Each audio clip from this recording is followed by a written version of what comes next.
Doctor Jayaprakash മുൻ പ്രൊവിസി നമ്മോടൊപ്പം. Doctor Jayaprakash, വിദേശ സർവകലാശാലകളുടെ ക്യാമ്പസുകൾ കേരളത്തിൽ അനുവദിക്കുന്നതുമായി ബന്ധപ്പെട്ട് വലിയ ചർച്ചകൾ കേരളത്തിൽ നടന്നല്ലോ, പ്രത്യേകിച്ച് ബജറ്റിലെ പ്രഖ്യാപനത്തോടുകൂടി. ഇപ്പോഴത് മരവിപ്പിക്കാൻ ഏകദേശ ധാരണയായിട്ടുണ്ട് എന്നാണ് പറയുന്നത്. അതിനെ എങ്ങനെയാണ് താങ്കൾ നോക്കിക്കാണുന്നത്? മരവിപ്പിക്കേണ്ടത് തന്നെയാണ് എന്ന കാര്യം നേരത്തെ താങ്കൾ പറഞ്ഞിരുന്നു. പക്ഷേ എങ്കിൽ പോലും അതൊരിക്കൽ പ്രഖ്യാപിക്കുക, പിന്നീട് ഒരു ചർച്ച വരിക, അതിൻ്റെ അടിസ്ഥാനത്തിൽ മരവിപ്പിക്കുക എന്നുള്ളത് സാധാരണതയിൽ ഒരു ഇടതുപക്ഷ രീതിയല്ല. അല്ല, ഇതിനകത്തിപ്പം ഇടതുപക്ഷം ഈ ബഡ്ജറ്റിൽ അത് പ്രഖ്യാപിച്ചു.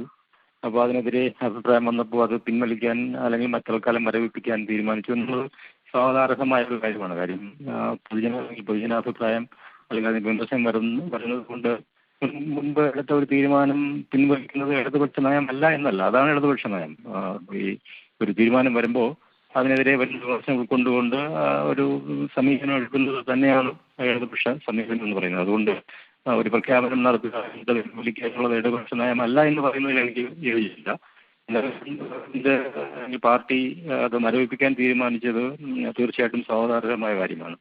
എൻ്റെ ഒരു പ്രധാനപ്പെട്ട പ്രശ്നം എന്ന് പറയുന്നത്, നമുക്ക് ഇപ്പോൾ ഒരു കേന്ദ്ര സംസ്ഥാന ഇപ്പോഴത്തെ ഒരു കാലഘട്ടത്തിൽ കേന്ദ്രത്തിൻ്റെ നയം വരുന്നു. ആ നയത്തിന് എതിരായിട്ട് ഒരു സംസ്ഥാന സർക്കാരിന് പോകാനുള്ള ലിമിറ്റേഷൻസ് ഉണ്ട്. അത് അംഗീകരിക്കുമ്പോൾ തന്നെ ഇത്തരം ഒരു കാര്യത്തിൽ ഒരു ബദൽ നയത്തെക്കുറിച്ച് ആലോചിക്കേണ്ടതുണ്ട്, ഇതിൻ്റെ അപകടത്തെക്കുറിച്ച് ആലോചിക്കേണ്ടതുണ്ട്.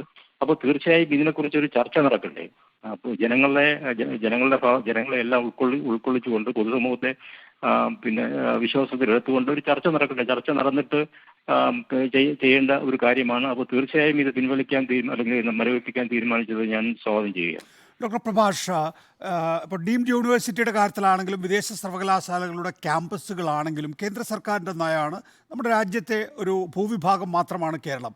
കേരളത്തിലാണ് അവർക്ക് ഒരു ലാൻഡ് ആവശ്യമെങ്കിൽ അക്കാര്യത്തിൽ നമുക്ക് എങ്ങനെയാണ് തടയാൻ കഴിയുക? നേരത്തെ ആയിരുന്നെങ്കിൽ പിന്നെയും അതിനകത്തൊരു പ്രതിരോധം ഉണ്ടായിരുന്നു. ഇപ്പോൾ സി പി എമ്മിന് പാതി സമ്മതമാണല്ലോ.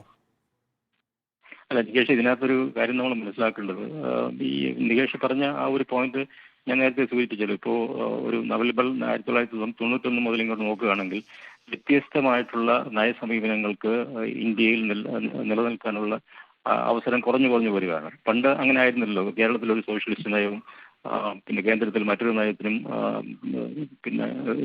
കോ എക്സിസ്റ്റ് ചെയ്യാനുള്ള ഒരു സ്പേസ് ഉണ്ടായിരുന്നു. ഇപ്പോൾ അതില്ല എന്നുള്ള കാര്യം ഞാൻ സമ്മതിക്കുമ്പോൾ തന്നെ ഇതിനെക്കുറിച്ച് ജനങ്ങളെ ബോധവൽക്കരിക്കുകയും ഒരു ചർച്ച നടക്കുകയും ഒരു ബദലിനെ കുറിച്ച് അന്വേഷണം കൂടെ വേണമല്ലോ. കാര്യം ഇടതുപക്ഷം എന്ന് പറയുന്നത് ഈ നവലിബറൽ നയങ്ങൾക്ക് എതിരായിട്ടുള്ളൊരു ബദൽ നയങ്ങൾ നടപ്പിലാക്കുന്ന ഒരു പക്ഷമാണ്. അപ്പോൾ ആ ബദൽ നയങ്ങളെ കുറിച്ചുള്ള കാര്യങ്ങൾ, ഇതിനെ എങ്ങനെ നമുക്ക് തരണം ചെയ്യാം എന്നുള്ള പ്രശ്നങ്ങൾ ഒക്കെ ചർച്ച ചെയ്യേണ്ടത് ഇടതുപക്ഷമാണ് ഇന്ത്യയിൽ. കാര്യം ഇടതുപക്ഷം അല്ലാതെ വേറെ ഒരു പക്ഷവും ഇതിനെതിരെ ഒരു ബദലിനെ കുറിച്ച് ചർച്ച ചെയ്യില്ല. കാര്യം അവരുടെ എല്ലാ നയം, ഇപ്പോൾ കോൺഗ്രസിന്റെ നയം എടുത്തു കഴിഞ്ഞാൽ കോൺഗ്രസിന്റെ നയം ഈ പറയുന്ന സാമ്പത്തിക നയം BJPയുടെ സാമ്പത്തിക നയമായിട്ട് യാതൊരു വ്യത്യാസമില്ല. അപ്പോൾ വ്യത്യാസം ഉണ്ടാകേണ്ടതും ഇടതുപക്ഷങ്ങൾക്കാണ്. അപ്പോൾ ഇടതുപക്ഷം ആ ബദലിനെ കുറിച്ച് ചർച്ച ചെയ്യുകയും അതിന് ബദൽ രൂപീകരിക്കാൻ പറ്റുമോ എന്നുള്ളത് ആലോചിക്കുകയും ചെയ്യണം. ഇല്ലെങ്കിൽ ഇടതുപക്ഷവും വലതുപക്ഷവും തമ്മിൽ വ്യത്യാസമില്ലാത്ത ഒരവസ്ഥയിലേക്ക് പോകുമല്ലോ. തീർച്ചയായും ഡോക്ടർ ജയപ്രഭാഷ്,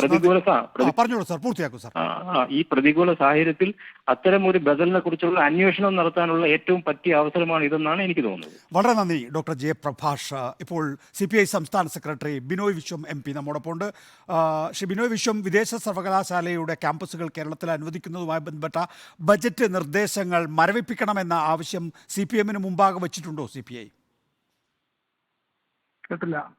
ബജറ്റ് നിർദ്ദേശം, വിദേശ സർവകലാശാലകളുടെ കാര്യത്തിലുള്ള ബജറ്റ് നിർദ്ദേശം മരവിപ്പിക്കണം എന്ന ആവശ്യം മുന്നോട്ട് വെച്ചിട്ടുണ്ടോ CPI? ഇത്തരം നയപരമായ കാര്യങ്ങളിൽ ചർച്ചകൾ തീർച്ചയായിട്ടും വേണം എന്ന അഭിപ്രായം CPIക്കുണ്ട്. ആ ചർച്ചകൾ LDF-ൽ ഉണ്ടാകും. അതിന്റെ വെളിച്ചത്തിൽ LDF ഗവൺമെന്റ് ശരിയായ നിലപാട് സ്വീകരിക്കും. ആണെങ്കിൽ ബിനോയ് വിശ്വം, CPIയുടെ കാര്യത്തിൽ CPIയുടെ നയപ്രകാരം കേരളത്തിൽ വിദേശ സർവകലാശാലകൾ അനുവദിക്കാൻ പാടില്ല എന്നുള്ളതാണ്. അത് ഇത്തരം കാര്യങ്ങളിലൊന്നും അങ്ങനെ എടുത്തുചാടി ചെയ്യേണ്ട കാര്യമല്ല. അതൊരു പോളിസി ഷിഫ്റ്റാണ്, നയപരമായിട്ടുള്ള ഒരു പുതിയ കാര്യമാണത്. അത്തരം കാര്യങ്ങൾ വരുമ്പോഴത്തേക്കും ഉചിതമായ രീതിയിൽ ചർച്ചകൾ ഉണ്ടാകണം. അത് CPIക്കും CPM-നും ഒക്കെ രാഷ്ട്രീയമായിട്ട് ബോധ്യമുള്ള കാര്യമാണ്. എന്ന് വെച്ചാൽ ഇടതുപക്ഷ ജനാധിപത്യ മുന്നണി സംസ്ഥാന ഏകോപന സമിതി യോഗത്തിൽ ചർച്ച ചെയ്ത ശേഷം മാത്രമേ ഇനി ഇക്കാര്യത്തിൽ മുന്നോട്ട് പോകാൻ പാടുള്ളൂ. ഇത് നയപരമായ ഏത് കാര്യങ്ങളിലും ഒരു ചർച്ച വേണം. ആ ചർച്ചയൊന്നും ഇല്ലാതെ പറയേണ്ട കാര്യമല്ല വിദേശ സർവകലാശാല പോലെയുള്ള ഒരു കാര്യം. അതിനകത്തൊക്കെ CPIക്കും CPM-നും ഒക്കെ ചില നിലപാടുണ്ട്. അതിലൊരു മാറ്റം വേണമെങ്കിൽ ആ ചർച്ച ഉണ്ടാകണം, കാര്യങ്ങൾ ബന്ധപ്പെട്ട് പരസ്പരം പറയണം. അതല്ലാതെ ഒരു എടുത്തു ചാടി ചെയ്യേണ്ട കാര്യമല്ല. അങ്ങനെ ചെയ്താൽ ചിലപ്പോൾ അത് ഉദ്ദേശിച്ച ഫലം ഉണ്ടാക്കില്ല. നയപരമായ കാര്യങ്ങളിൽ തീരുമാനമെടുക്കാതെ എങ്ങനെയാണ് ബജറ്റിൽ നിർദ്ദേശം വരുന്നത്? എനിക്കിത്ര പറയാനുള്ളൂ, ഞാൻ പറഞ്ഞു കഴിഞ്ഞു. ഈ പ്രതിഷേധം, ഇതിലൊരു CPIക്ക് പ്രതിഷേധമുണ്ടോ? ഞാൻ പറഞ്ഞു കഴിഞ്ഞു. CPIയുടെ നിലപാട് ഞാൻ പറഞ്ഞു കഴിഞ്ഞു. അപ്പോൾ ഒരു വാക്ക് പോലും പറയാനില്ല. വളരെ നന്ദി ശ്രീ ബിനോയ് വിശ്വം MP, CPIയുടെ സംസ്ഥാന സെക്രട്ടറി, ഈ വിഷയത്തിൽ പ്രതികരിച്ചതിന്. ഏതായാലും ബജറ്റിലെ പ്രഖ്യാപനം മരവിപ്പിക്കാനാണ് ഇപ്പോൾ ധാരണയായിരിക്കുന്നത്. PB ചർച്ച ചെയ്ത ശേഷം മാത്രം തുടർ നടപടി മതി എന്നാണ് തീരുമാനം. CPIയുടെ വിയോജിപ്പും കൂടി പരിഗണിച്ചാണ് തീരുമാനം. നയപരമായി വിയോജിപ്പുണ്ട് എന്ന് ബിനോയ് വിശ്വം MV ഗോവിന്ദനെ അറിയിച്ചതായാണ് റിപ്പോർട്ട്. മുന്നണി ചർച്ച ചെയ്യാതെ നിർദ്ദേശം നടപ്പാക്കരുത് എന്നാണ് CPIയുടെ ആവശ്യം. R. ഷിജിത്താണ് വിശദാംശങ്ങൾ നൽകിയത്.